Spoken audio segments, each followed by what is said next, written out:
Now we start Bernoulli's theorem.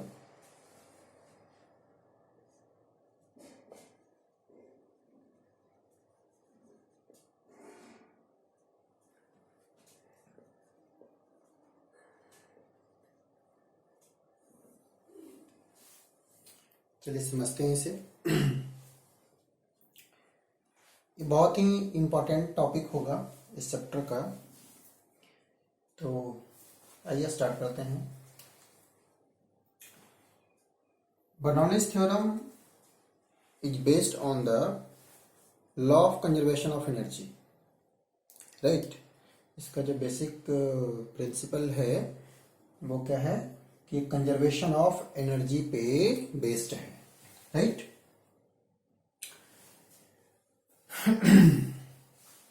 आइए मैं इसे ड्राइव करके बताता हूं कि कैसे वो कंजर्वेशन ऑफ एनर्जी पे बेस्ड है।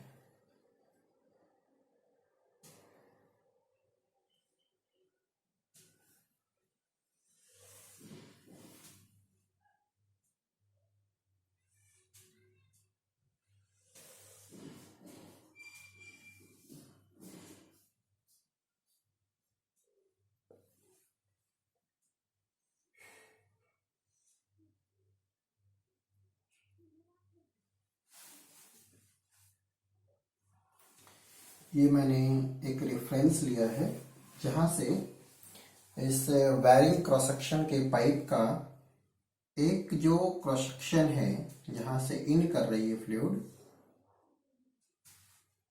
उसका जो हाइट है वो है h1, और जो दूसरा सेक्शन है जहां से फ्लूइड आउट हो रही है इसकी हाइट है h2,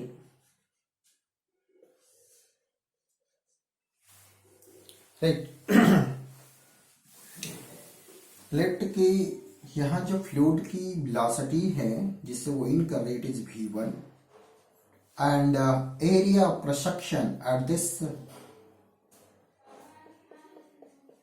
point is a1, area of cross section, और v1 वेलोसिटी से फ्लूइड इन कर रही है। ये इस तरह से फ्लूइड इन कर रही है।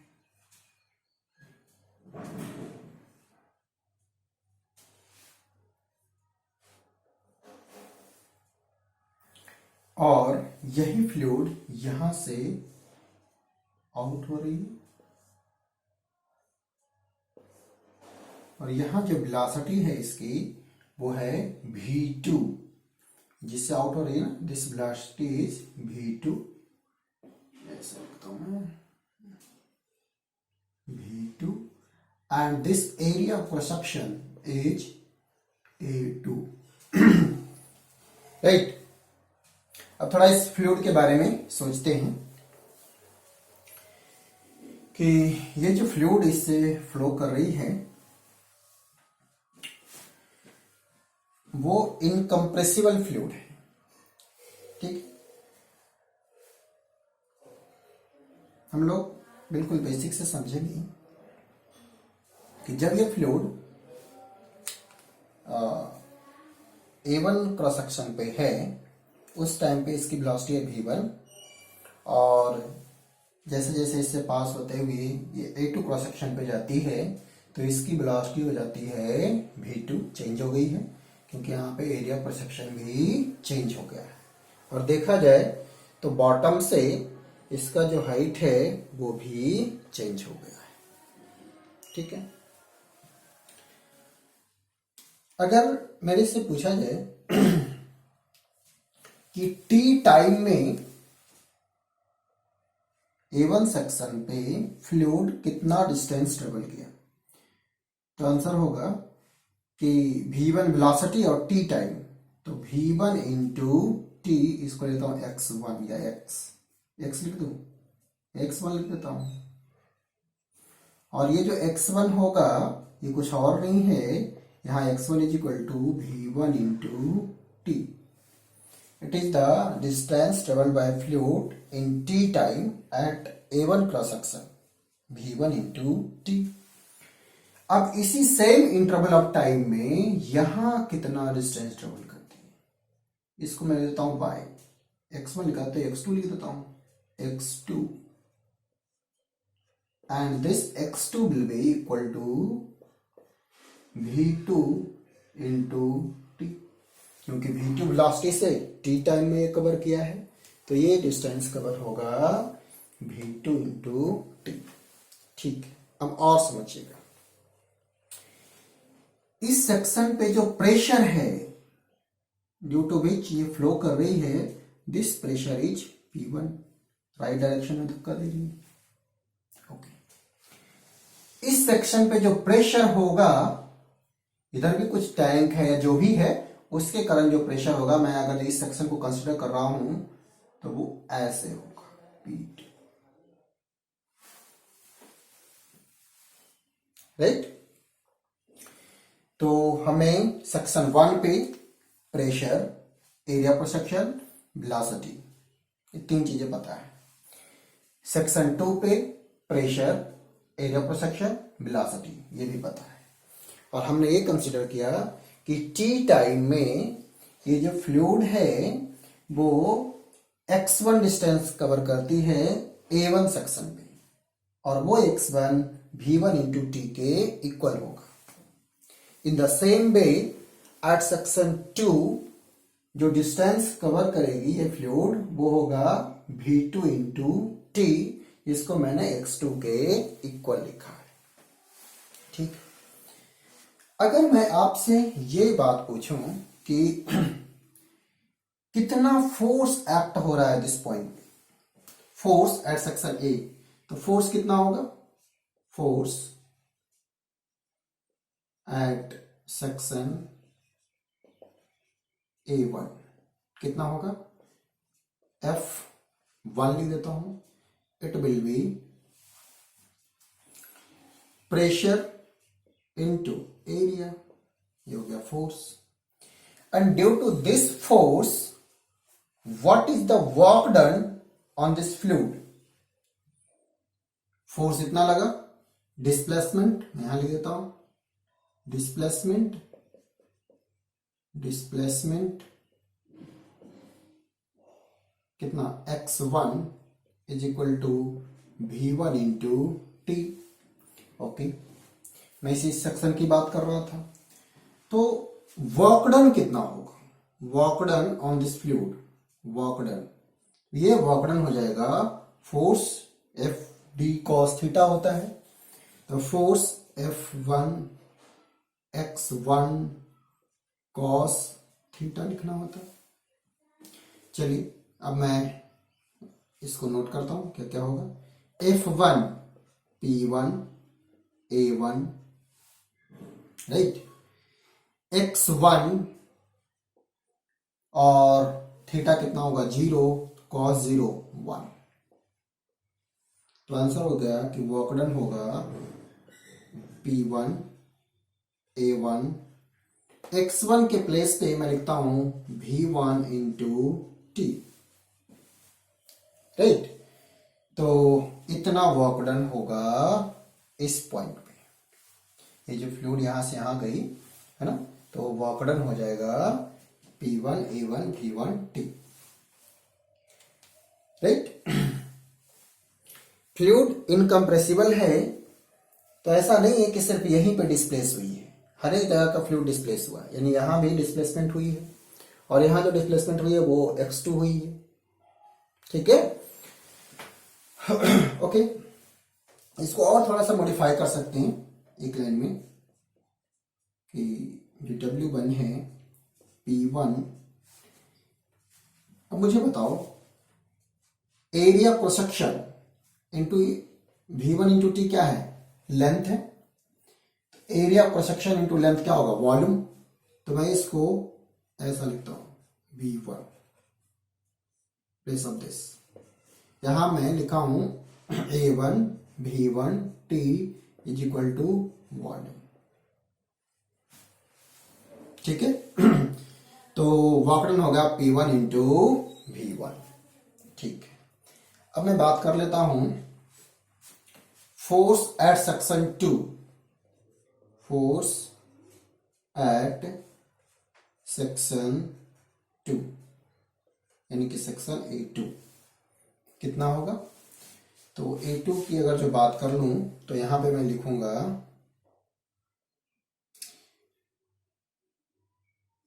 क्या, P2 F2 is equal to P2 A2, ये लिखूंगा। डिस्प्लेसमेंट कितना हुआ, डिस्प्लेसमेंट x2, ये हो जाएगा V2 इंटू टी। ठीक है, अब वर्क डन क्या होगा, तो बहुत ही सिंपल सा वे है। यहां पे फोर्स ऐसा लग रहा है और फ्लूइड फोर्स के अपोजिट डायरेक्शन में डिस्प्लेस हो रही है, तो वर्क डन हो जाएगा F2, फिर से वही चीज F2 x2 cos थीटा 2 में लिख दूं, यहाँ थीटा 1 लिख देता तो ज्यादा ठीक है। और यहाँ जब पुट करेंगे तो चीजें कुछ ऐसी आ जाएंगी, एक लाइन और लिखता हूं। F2 बोले तो P2 A2, x2 बोले तो V2 T cos 180, और जो वर्क डन 2 आएगा it will be what, P2 A2 V2 into T, और यहाँ माइनस हो जाएगा। इसको और सोल्व कर लो तो लिख दो minus P2 and V2, right. Means यहाँ जो वर्क डन हुआ है, अगर जो मैं टोटल वर्क डन की बात करूंगा तो इन दोनों का सम लिखूंगा। मैं भी पता ना कि work done, net work done कैसे निकालते हैं, ठीक है। ये तो बात हो गई। यहाँ पर जो मैंने V2 लिखा हूँ वो क्यों लिखा हूँ लिख देता हूँ। यहाँ पर जो V2 है, यहाँ V2 for volume, V2 for A2 V2 into T, मैं लिख भी देता हूँ। यहाँ V2 फॉर क्या है, वॉल्यूम वाला है, वॉल्यूम, और ये जो भी है वो है वेलोसिटी। डिफरेंस समझिए please, this is volume and this is for velocity, ठीक है। तो जो वॉल्यूम, हाँ ये है वॉल्यूम और ये है वेलोसिटी। ऐसा वाला जो भी लिखा हो ना, ये it is for volume and this type of भी इज फॉर वेलोसिटी, ठीक है। अब थोड़ा याद करो work energy theorem. Work energy theorem में हमने क्या सीखा है कि जो वर्क डन होगा, टोटल वर्क डन होगा, वो आपने तो ऐसे सीखा था ना, चेंज इन काइनेटिक एनर्जी के इक्वल होगी।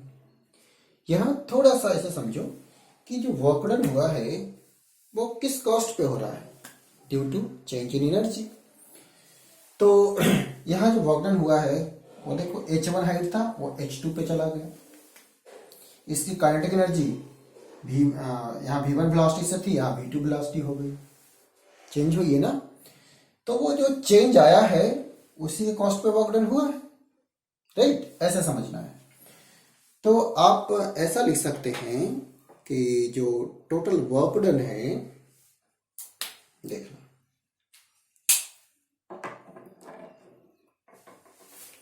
अब मैं अगर जो टोटल वर्क डन पूछ लूं W नेट, तो आंसर हो जाएगा W1 plus W2, it is the net work done, am I right. अब नेट वर्क डन को मैंने कलर चेंज कर रहा हूं और यहां लिख रहा हूं नेट वर्क डन। ये लिखना पड़ेगा मुझे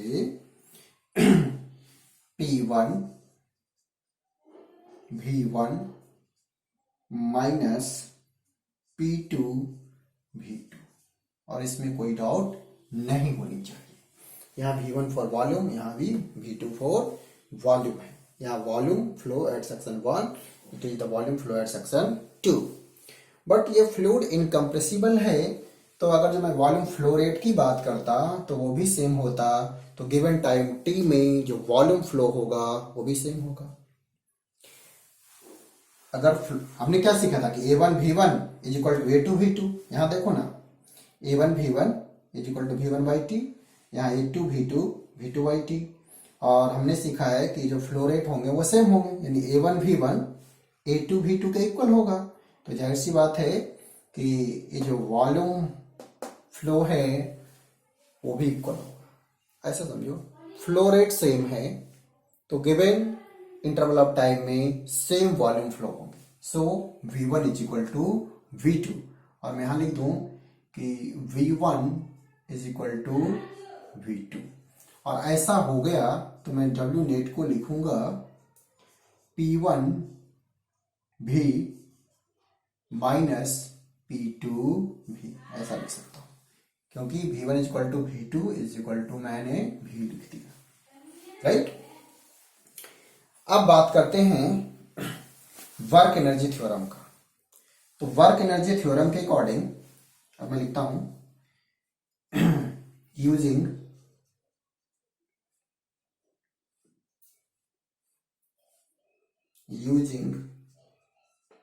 वर्क एनर्जी थ्योरम, और उसके अकॉर्डिंग लिखूंगा मैं कि P1 भी माइनस P2 भी इज इक्वल टू, हाँ, final potential energy minus initial potential energy mgh2 minus mgh1 plus half m v for velocity, यहां पर v1 square v2 square minus half m v1 square, है ना। P1 भी minus P2 भी mgh2 minus mgh1 plus half m v2 square minus half m v1 square, right. इसको और थोड़ा बारीकी से लिखते हैं। मैं ब्लैक पेन यूज कर लूं, आपको दिक्कत तो नहीं होगी? चलो मैं ग्रीन यूज करता हूं। अब यहां से इसको थोड़ा मॉडिफाई कर लो तो आ जाएगा P1 भी प्लस mgh1, ठीक है, यहां प्लस हाफ m v1 का square is equal to P2, right hand side में लेके चला गया, v plus mgh2 plus half m v2 का स्क्वेयर, ठीक है। अब क्या करते हैं मीन्स ये क्या दिखा रहा है, it is the pressure energy, it is the what potential energy, and it is the kinetic energy.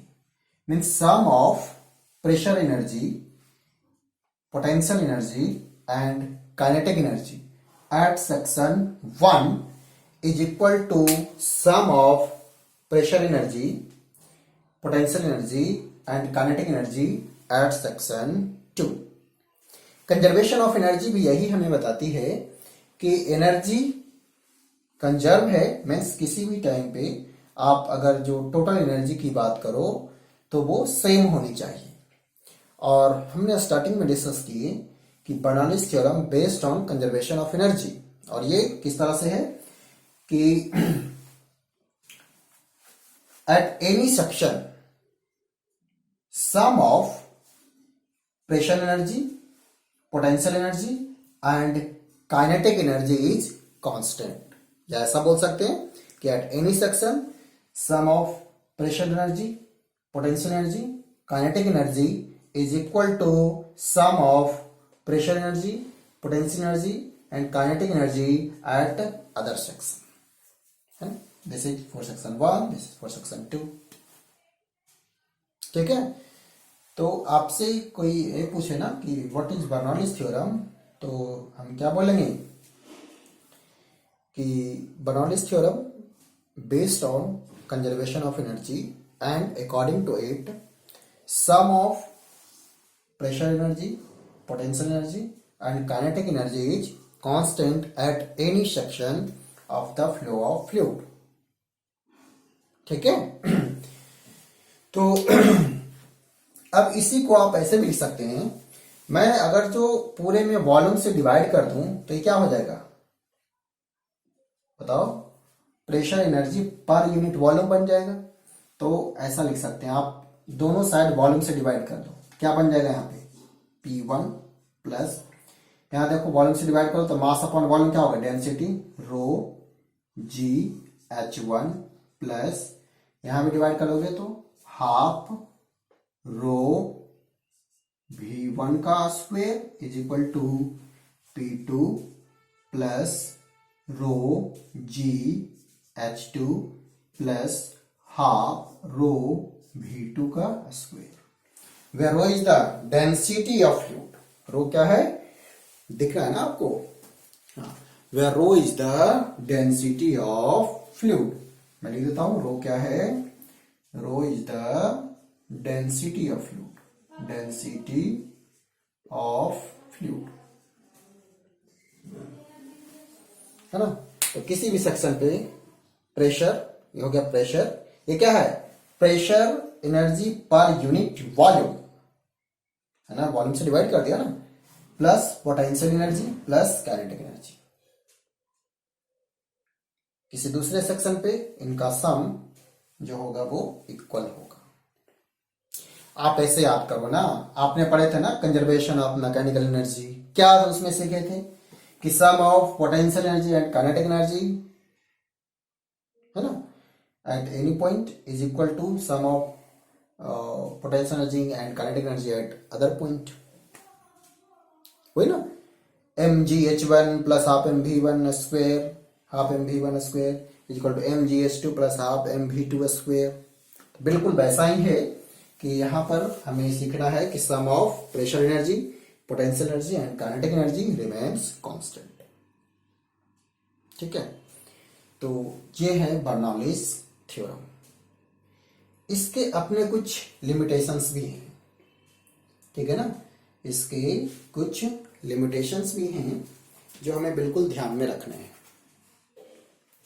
अगर आपको ये डेरिवेशन क्लियर हो गई हो तो फिर हम लोग लिमिटेशंस पे चलेंगे, ठीक है।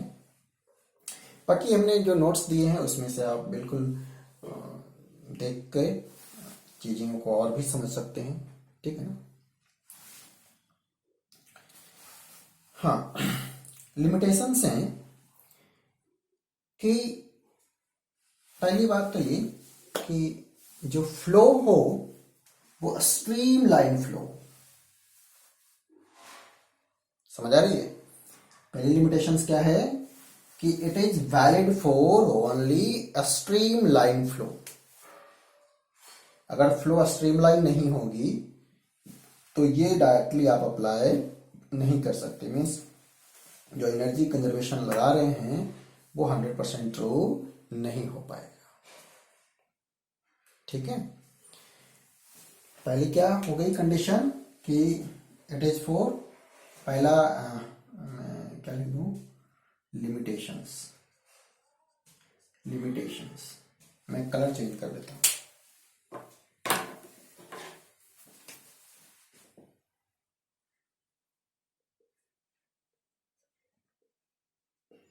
लिमिटेशंस, पहला, इट इज फॉर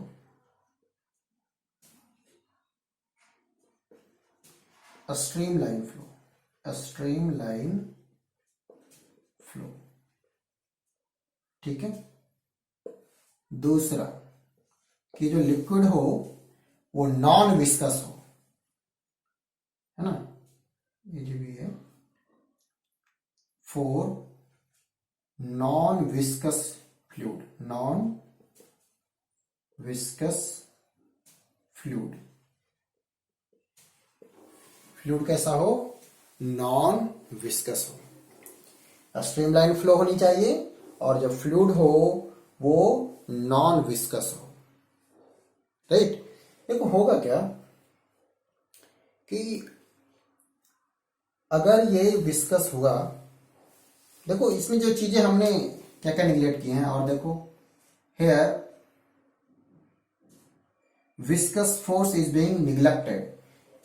यहाँ जो डेरिवेशन किया गया है उसमें विस्कस फोर्स को निगलेक्ट किया गया है, ठीक है ना। इसीलिए हम ये बोलेंगे कि ये जो फॉर्मूला हमने अभी ड्राइव किया है वो तभी वैलिड होगा जब ये नॉन विस्कस फ्लूइड के लिए अप्लाई होगा, ठीक है। और कैसा फ्लो हो, तो स्ट्रीम लाइन फ्लो हो। एक और इंपॉर्टेंट चीज, हमने इस डेरिवेशन में ये जूम किए हैं कि ये जो वेलोसिटी है फ्लूइड की वो यूनिफॉर्म है हर एक जगह पे। इस सेक्शन में देखें तो यहां जो वेलोसिटी है वही वेलोसिटी हर एक जगह है, बट रियली में ऐसा नहीं हो रहा है। सेंटर में वेलोसिटी ज्यादा होते हैं और जैसे जैसे इसके पाइप के साइड में आएंगे, सरफेस के साइड में, तो वेलोसिटी कम होती चली जाती है, ठीक है। तो ये भी इसके लिमिटेशंस है, आप चीजों को ध्यान से समझिए। हमने अभी ये जो डेरिवेशन किए बर्नौलीज थ्योरम का, वो law of conservation of energy पे बेस्ड है, और यह स्टेटमेंट बोलती है कि for a streamline flow of non viscous fluid, a streamline flow of non-viscous fluid, sum of pressure energy, potential energy and kinetic energy remains constant। या इसी को दूसरे तरीके से बोल सकते हैं कि sum of pressure energy, potential energy and kinetic energy at any section 1 is equal to sum of pressure energy, potential energy and kinetic energy at other section, right। और ये लिमिटेशंस हो गए कि it is for streamline flow. अगर जो streamline flow नहीं हुआ तो आप डायरेक्टली अप्लाई नहीं कर सकते। फ्लूइड विस्कस हो गया तो भी आप डायरेक्टली अप्लाई नहीं कर सकते।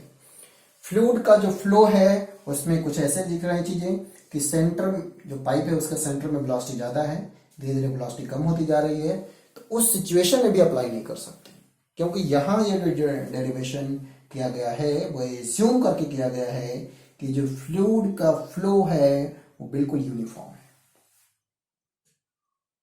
ठीक है। तो जिस तरीका से हमने डिराइव किए हैं उसी कंडीशन में यूज कर सकते हैं। अगर जो कंडीशन चेंज हो गया तो आप इस डेरिवेशन को यूज नहीं कर सकते, ठीक है। तो इस पे बेस्ड इसके बहुत सारे एप्लीकेशंस हैं, जैसे कि क्रिकेट में स्पिन बॉलिंग, ठीक है, वो भी बर्नौलीज थ्योरम पे बेस्ड है। इसको एक और नाम दिया जाता है मैग्नस इफेक्ट।